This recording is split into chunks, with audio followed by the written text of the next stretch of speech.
This video will share tips and techniques on selecting the right business name for your travel agency, and I'm Joni Ogg.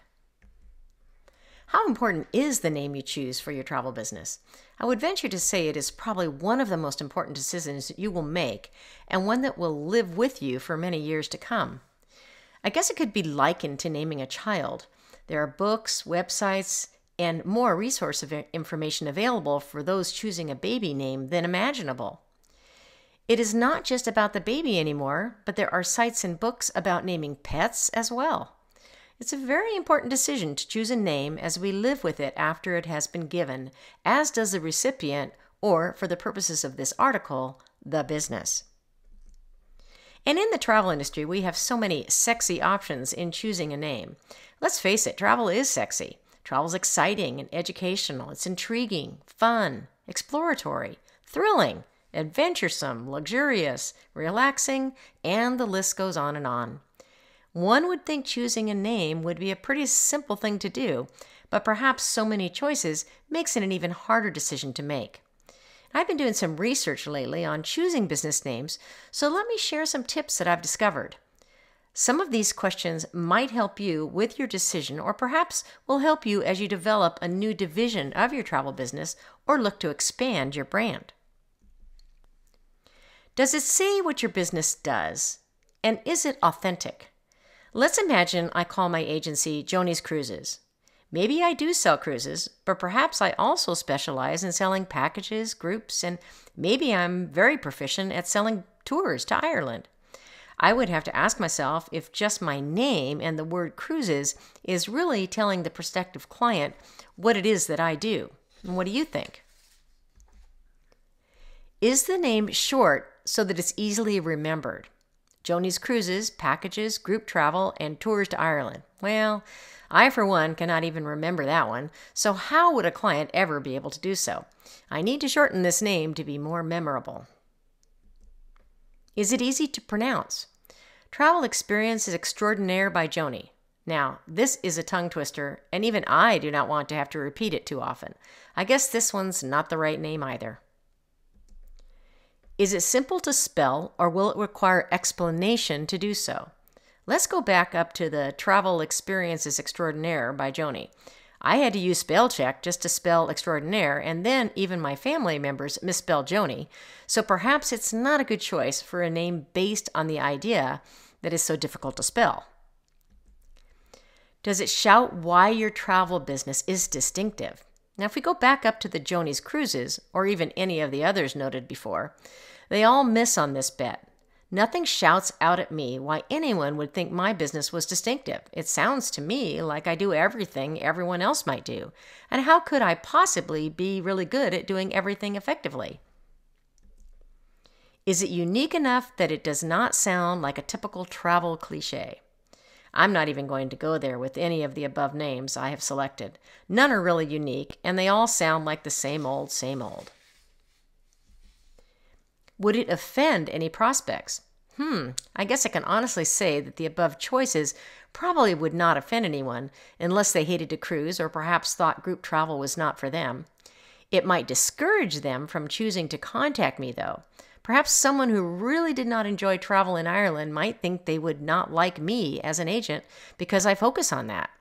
It's pretty hard to get around these things as you cannot please everybody. Being cautious and not to use any controversial or other offensive parts of a business name is a very important consideration, however. Does it have growth potential? Now let's think about this one. With the Joni's Cruises, I rather sound like a one-lady show, don't I? It might seem strange if I had agents working for me and expected them to use the name Joni's Cruises, if in fact they were not Joni. Am I limiting my business growth with the use of a first name? Is the domain name available? Now, in today's world, you must be careful not to select a name that already has a brand identity online. Your agency name should be available as a domain name too. And only use the name if you can get the .com name that goes with it. Don't be afraid to buy the right domain name if you really need it. And do you like it? Now here is a very important question to ask yourself when choosing that travel business name. You have to not only like it, you need to love it. You have to enjoy saying it to people, and you have to be proud of it. It's the essence of the beginning of your brand identity. If you're not sure about a name, talk to others whom you respect in the business world and get their honest opinion. Hit them up with a few choices so they are not inclined to say, sure, that sounds really great, only because you've offered a single name and not other optional ideas. Are the social media handles available for your business name? You're going to want to make sure that appropriate usernames or handles are available for your business. They should reflect your business name and/or value proposition. Be memorable, easy to spell, and available on all social media platforms that you intend to use. Would an acronym make sense? Now, acronyms make a ton of sense if you specialize in an extremely narrow niche. A great way to find a great business name is to start with the domain name first. If you can find an acronym that has all the trappings of allowing you to build a business name around it, then this might be a really great way to go for you. So by now, you should be thinking about business names that might make sense for you. So here are 5 steps to zeroing in on your final business name. This is really the fun part of your business naming process. Start by writing every word that is related to your business in any way. Write down synonyms for the words and keep on adding as many words as you can.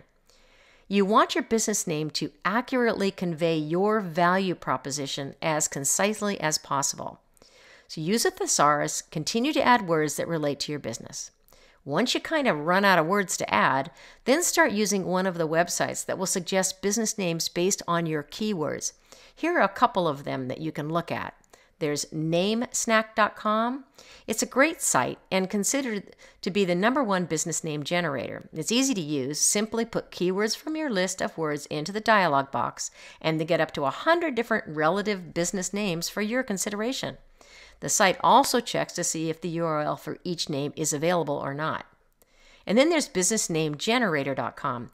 You can generate thousands of business names using Business Name Generator and also check for available URLs as well. Simply Google Business Name Generator and you're going to find dozens of name generators all with their own unique value proposition. Now, another excellent way to search for appropriate business names is to visit the domain name seller Cedo. Simply put your business name keywords into the search bar and you will see hundreds of domain names that are for sale that relate to your business keywords. This is a great way to locate an awesome business name if the internet will play a large part of your travel agency. Choose the best business names. By now you should have a good number of potential business names, and it's time to start narrowing your choices down to the most logical and appealing names. They should make sense for the business, be easy to remember, be easy to spell, and have all the qualities mentioned in this article. Make sure your name is consistent with your business structure. Depending on which business structure that you've chosen to operate, your name should be appropriate for it. So as an example, if you choose an S or C Corp, you may want to include corporation, incorporated, company, Inc., or some other acceptable word to let the consumers know that they're dealing with a corporation. And the same is true for an LLC. The letters LLC should be included in the business name to advise consumers that they are dealing with a limited liability business. Research, and research some more. Now that you have your short list of potential names, you should research each one for keyword competition, domain name availability, social media handle availability, and the name's legal availability. If one of the name's keywords delivers huge companies in the search results, you may want to keep looking until you find the name where you are likely to gain the #1 spot in a Google search. Make sure you understand all of the criteria of the name you finally choose, as picking the wrong name is likely to make making a creative, successful business a bit more challenging. Now that you've arrived at a business name that meets all of the above criteria, it's time to move forward and register your name. Each different business structure has different requirements for name registration, so make sure that you seek the advice of your attorney and/or accountant. Each state may have unique requirements for registering business names as well. Once you've registered your business name, you should register or acquire the domain name and create a business pages using the business name as a handle on the various social media platforms that you're intending on using. Thank you so much for watching this short tutorial, and we really hope that you've enjoyed it. Why not give it a like or a share? And if you would like to know when we release future tutorials, just subscribe to our channel.